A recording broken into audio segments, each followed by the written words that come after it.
Alrighty, got another TGG Daily Kingdom. This time we got allies and intrigue, and I think that's it. I don't know exactly how the progression works. I know the kingdoms get more complex expansion-wise over the course of the week, like crossword style. I guess it's a 2 expansion day. Anyways, what's going on here? We got 2 of the best 3 costs in the game in Masquerade and Sentinel, and they kind of do the same thing, so they're competing against each other. Just off the bat, Sentinel looks way better in this kingdom. Masquerade's a lot better if the kingdom's mostly about hitting 5. Like there's a bunch of powerful 5s that you want to get early. Thinning maybe not as important. And like Masquerade Silver is good at thinning a little, getting these states out of your deck, and getting you to 5 quickly. So kind of a mix of the 2 things you want to do in the opening. Sentinel's just a lot better at just trashing in the end, because you trashes 2 cards immediately. This kingdom, hitting 5 does not look important. It's only the 1/5, and it doesn't look very good in this case. And thinning looks pretty important. And the reasons for that are mostly to do with the villages. There's only 1 village in the whole kingdom, which is Diplomat. And it's only a village if you activate it, which requires playing from a small starting hand. Otherwise, you just get the +2 cards. For Diplomat to give you the 2 actions, you have to play it from a starting hand size of 4 or fewer to end up with 5 or fewer cards after it resolves. And so you don't want to be drawing a bunch of other cards like Emissary would, because when your hand size gets too big, your Diplomat stop working as villages, and you're out of actions. So the 5's not important here. And Diplomat really cares about thinning a lot, because if you have a bunch of junk in your deck, your hand size starts to get bloated with junk, and then your Diplomats fail. So you want to get really thin, so your hands are like just action cards, and you can play a card to reduce your hand size, play Diplomat to draw back up, play a card, play Diplomat, etc. The other big constraint with the Diplomat is kicking it off. Because from a 5-card starting hand, you play Diplomat first, you end up with 6 cards, Village Effect doesn't activate. Cantrips don't help with that, because they keep your hand size neutral, like Secret Passage, for example. So what you need is a card that is non-terminal, so you can play it before Diplomat, and hand size negative. It's like +1 action, but +0 cards. And then you play that, now you're down to 4, you can play Diplomat, get a Village Effect, and start drawing from there. Once you do that once, you can keep going forever, because you play that first Diplomat, you're at 5 cards, but now you got 2 actions. So you could play a Bridge to go back down to 4, play Diplomat up to 5, then Bridge, Diplomat, etc. And then you play all your bridges and you're fine. You buy all the provinces because it costs 0. But to get that started, you got to play something that's not terminal and reduces your hand size. Fortunately, there's plenty of those in this kingdom. There's Carpenter, at least until a supply pile empties, is +1 action but no plus cards. There's also Pawn, as long as you choose Action Buy or Action Coin as the options. There's also Sycophant, which is +1 action, no cards, but it's also discard 3 cards, so it's kind of overkill, because you end up with a 1-card hand, which, I mean, you could discard down to Diplomat and theoretically draw, but you're a lot more likely to dead from 1-card hand. So I think the answer is going to be Carpenter's early, because you want to gain a bunch of the 4 costs, end goal being to play a bunch of bridges, and then at some point a pile empties, and then you need a Pawn to kick it off. And Pawn, Diplomat, Bridge, Diplomat, Bridge. And to that end, I think Secret Passages look pretty good here, because there's a lot of kind of finicky cards that you need to line up in the right order, and so that'll make it a lot more likely to work. So the game plan seems pretty clear. Sentinel to Finn, into Diplomats and Bridges with Pawns and Carpenters.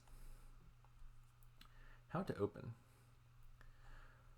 You start with 1 favor in any kingdom with an ally, and so I could use this effect immediately if I wanted to, but it's not looking important here.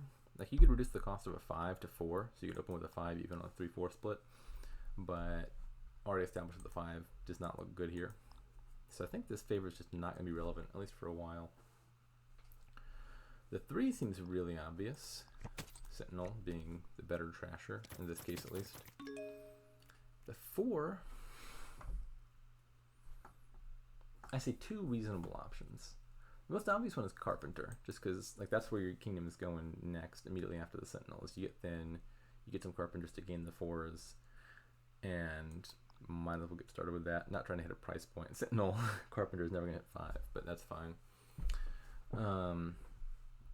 The other option I think would be Secret Passage, which seems a little bit more conservative in that you're next shuffle is doing one thing, which is playing a Sentinel, as opposed to two things, which is playing a Sentinel and gaining a thing.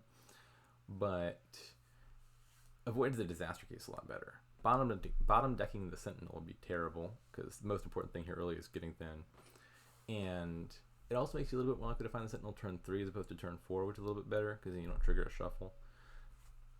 So I could see Sentinel Secret Passage on just reliability of playing the Sentinel and then add the Carpenter shortly after. I think my intuition is Carpenter Sentinel slightly better. As it turns out, the greed paid off. Found Sentinel turn 3 naturally. Kind of unfortunate. Usually be very happy that 2 estates bottom deck, but now I don't get to trash them. Not a big deal. I'll buy a pawn next turn, which is a card I was going to want anyway. And probably a second Carpenter. I don't know how many Carpenters is the correct number of Carpenters before you take bridges. Probably 2 is enough. Eventually, the plus buy from bridge is going to be the gains. You don't want too many Carpenters because they get really bad once a pile empties. Not in general. Like, there's a lot of kingdoms where you actively really desire the remodel effect. In this kingdom, it's kind of bad because terminal space is limited. So I don't want to overcommit to Carpenters early. They're much better now because they're non-terminal. They play well Diplomat, but they get worse late. So I don't want to have too many. I think 2 is a good number. 3 maybe. And if I have 2 already, I think I can afford adding a Diplomat to my deck. That activates pretty often, especially with a pawn as well. And now I think it's just Diplomats and Secret Passages in some order, and then eventually bridges. What's that bottom card? I think it's just a copper. Yeah, I saw a Carpenter and a Diplomat. I hate that I can't scroll up. This is like the worst aspect of this log. Because, like, you would think if I want information this turn, one of the relevant bits of information I want about this turn is what was my starting hand? But that's technically information from turn 4, because you technically draw your turn 5 hand at the end of turn 4, not the beginning of turn 5. And since the log cuts off, I literally can't tell what my last turn was, which is annoying.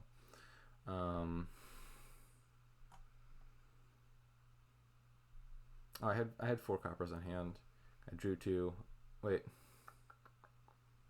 So I must have had an estate. So this is a copper. But yeah, I can't stand the truncated log.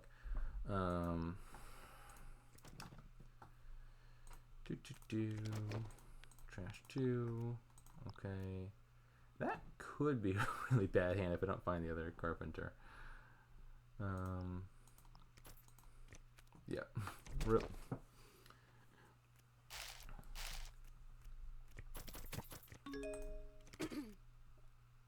Yeah, wow. Hello, all of my Diplomats. That's alright, I had earlier good shuffles, so I'm just reducing the cost of a 4 so I can buy it here. I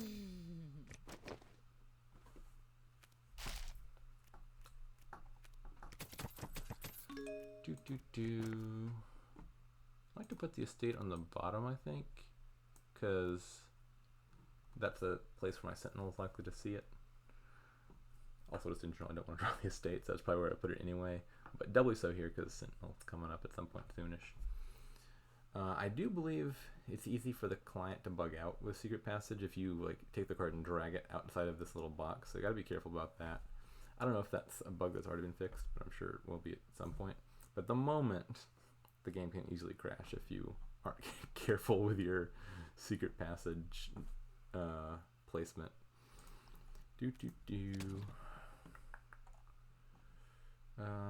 Bridge already seems reasonable. So I would like to, if possible, delay this Sentinel play so I can trash both estates here. And that's looking like it'll be possible. Intuitively, one would lead with the Sentinel here so the Diplomat gets the village effect. But what I care about more is trashing those estates. And if I'd played the Sentinel immediately, I wouldn't have seen the estate that I had just put on bottom. Let's add another Diplomat. Trash 2 estates. That looks like a happy starting hand. You know, I gotta be honest, I haven't even paid the slightest attention to what the bot is doing. What is the bot doing? They gain an emissary? And 2 golds. Oh lord. Bot, what are you doing? They're playing Emissary big money? Alright, I can't freaking scroll up. They do have a Sentinel. If they're playing money, I would think Masquerade is actually better trasher. Like if you remove Diplomat from this kingdom, for example, probably the correct deck would be a Masquerade, an Emissary, Golds and Silvers and Provinces. Just something super simple. Which seems to be what they're doing, except with a Sentinel instead of a Masquerade, which seems a little bit worse. But obviously Diplomat, that deck has no chance of winning because, well, there's an engine to be built that will eventually take all the provinces in one turn, and money is a distant last resort. It's not at all necessary here. Anyways, I don't know what I'm buying here. I don't like. There's probably some correct exact proportions of like these cards to click on, but I think if you click them in some reasonable order, you should be fine. Go action coin, activate Diplomat, bridge, Diplomat, getting it going. Want coppers on the bottom, dragging carefully, please don't crash, that would be sad. Copper on bottom, either spot would be fine, both coppers anyway. Another Diplomat. When in conflict, I would think I would like more Diplomats immediately to make sure my turn kicks off. And then if I want additional bridges, I can mid-turn gain them with the Carpenters and then draw 2 of them at the end of the turn. And then still get the benefits of bridge. I might be able to do that here, actually. Yeah, so here... Well, do I want a 3rd Carpenter? Because it would be totally free. Like if I play this Carpenter, gain a Carpenter, I can draw the Carpenter, play that Carpenter for bridge, and draw the bridge and play it. So basically, I could gain just a bridge, or I can get a Carpenter and a bridge. And the question is a 3rd Carpenter better than nothing? And I'm not totally sure.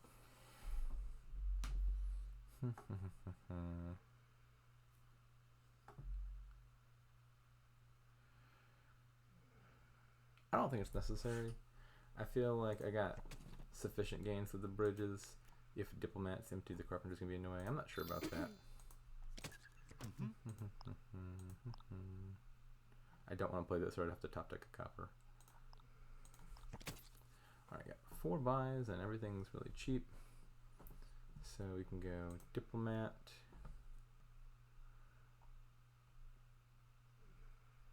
Probably want another pawn. How many cards activate my Diplomats right now? Just 2 Carpenters and a pawn. I mean, I got Secret Passages, so I'm pretty likely to find one.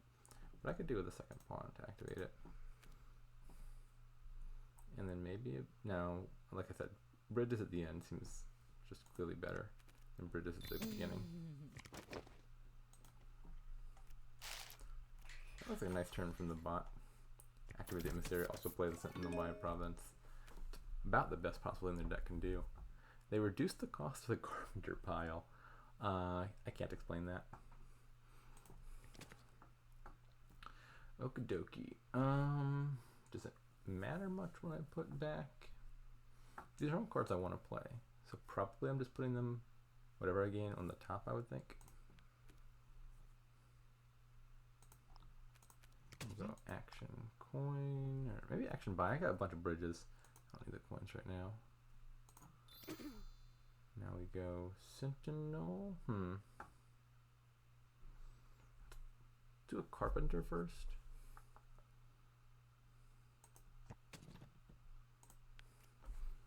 I really want the Sentinel to find coppers, of which there is not many anymore. And so I think if I do it this order, I have a chance of drawing a Secret Passage. And then I could use that to top deck a copper, making my Sentinel slightly more likely to see the coppers. As it turns out, I have found no coppers. So let's just put a pawn back. Well, let's... So my Sentinel's going to draw those 2 cards. And then... Sorry, my Secret Passage will draw those 2 cards. And then I'll play the Sentinel, which will see 5. So I'll put this 8 from the top. I can't exactly see where this is going. Is that 8? 1, 2, 3, 4, 5, 6, 7. Yeah. I don't want the pawn here, or I'll redraw it. And I don't want the pawn on these 5 because those are the ones the sentinel's likely to see. Alrighty. Same deal with the bridge, I would think. 1, 2, 3, 4, 5. Okay. Found 1 copper, which is fine. I wouldn't want to put both diplomats on top, but besides that, the order does not matter. Actually, I think even that would be fine. Yeah, the order literally doesn't matter. I'll draw anyway. Bridge, diplomat, carpenter, diplomat, bridge, diplomat, pawn. I guess buy coin. I have more actions than I need. Bridge, bridge, pawn. Sure, I'll play that. And I feel like this should be a win next turn, right? I got 5 bridges. I presume the bot doesn't have any, but let's check. 1, 2, 3, 4. Does the bot have a bridge? 1, 2, 3, 4. I guess the bot has a bridge. I don't know why the bot has a bridge, given its deck composition, but the bot has a bridge, I think. So if I've got 4 bridges, I need 3 more bridges, because you don't actually need 8 bridges to pile up provinces. 7 bridges is 7 money and 8 buys, and then provinces all cost 1. So you need 7 bridges and then literally 1 other coin. It's like 7 bridges and a copper, or 7 bridges and a pawn. Pile all the provinces. I've got 2 carpenters. The question is, how smart is the bot? Because my inclination here is just to buy 1 bridge, and then I can gain the next 2 with my carpenters, and that's better because I'd rather put the bridges at the bottom of my deck since they're stop cards, than put them in the middle of my deck and potentially draw them early. But you know, if the bot's a clever bot, it could empty the diplomats, shutting off my carpenters, and then it becomes a bit harder to get those last 2 bridges. Given that I've got basically endless buys, I think I might as well just buy all the bridges I need now and not have to worry about the carpenters. Like it doesn't really have any pile pressure. We said the bot has a bridge, but it has 0 pawns? 0 pawns? Yeah, I have all 3 pawns. So max gains from the bot is 2 gains, so it can't pile anything of relevance.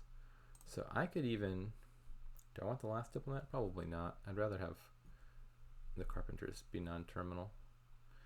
So I can just take some of these and some of these,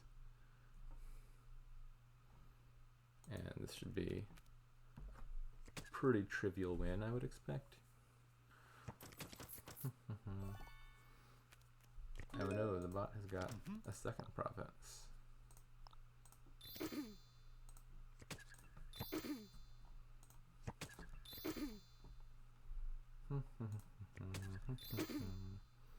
Oh no, I'm gonna have to cantrip some of these.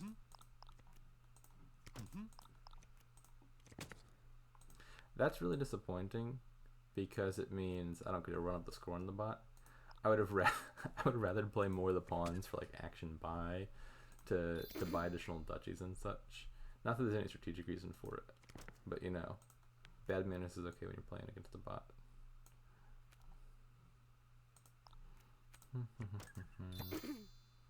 Unfortunately, the order of my cards just did not allow it. Too many diplomats hiding on the bottom.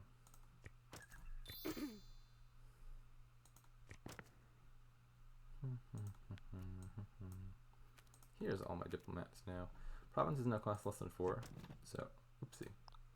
I was gonna say provinces cost less than 4, so I could just game with carpenter, but as it turns out, the bot did do the thing. The bot shut off the diplomats, so that's weird. Like that strikes me as a legitimately smart play of buy less diplomat to negate the carpenters and such. But if the bot is, I don't know if the bot is like actually doing it for the right reasons.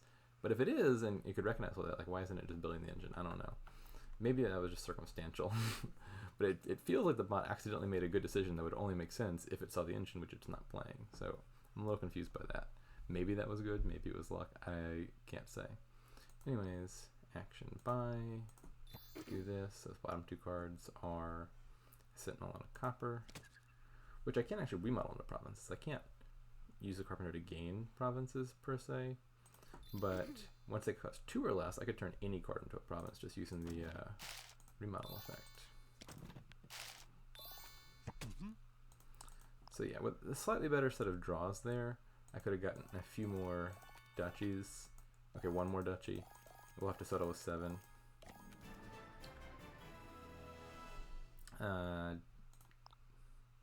Yeah, this is not really a deck.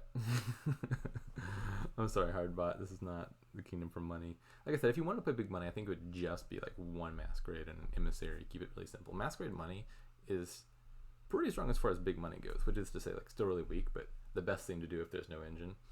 But yeah, I think this looks like the only reasonable path to victory in this kingdom. I don't see any other line that looks at all relevant. In the mirror match, I think it would be a bit awkward because you end up with very few diplomats and very few bridges, so you're not going to be able to pile the provinces. And so what happens, I think, and this happens in a lot of engine games, is, or not a lot, like a lot of the weaker engines, like here where you got finicky villages, is you have to play that deck, knowing that if you both do it, it's not really going to work. Because if only one of you does it, the one who does it just wins in a landslide. But if you're both playing this, you have like 5 diplomats, 5 bridges, provinces are never costing less than like 3 or 4, probably what's going to happen is it's going to end on a 3 pile. And you have like awkward half-functioning decks, and that's just the way it goes. But yeah, if you play big money, you have not a snowball's chance in hell of winning this kingdom. Pretty clear engine, not the strongest engine, but a pretty clear engine nonetheless. Overall, I think that's a pretty straightforward kingdom as far as how to play it. Most of the decisions seem pretty trivial. It's probably like micromanagement stuff. It's like the gain order in the mid game that I wasn't focusing on. But the overarching plan, I think there's only one way to go here.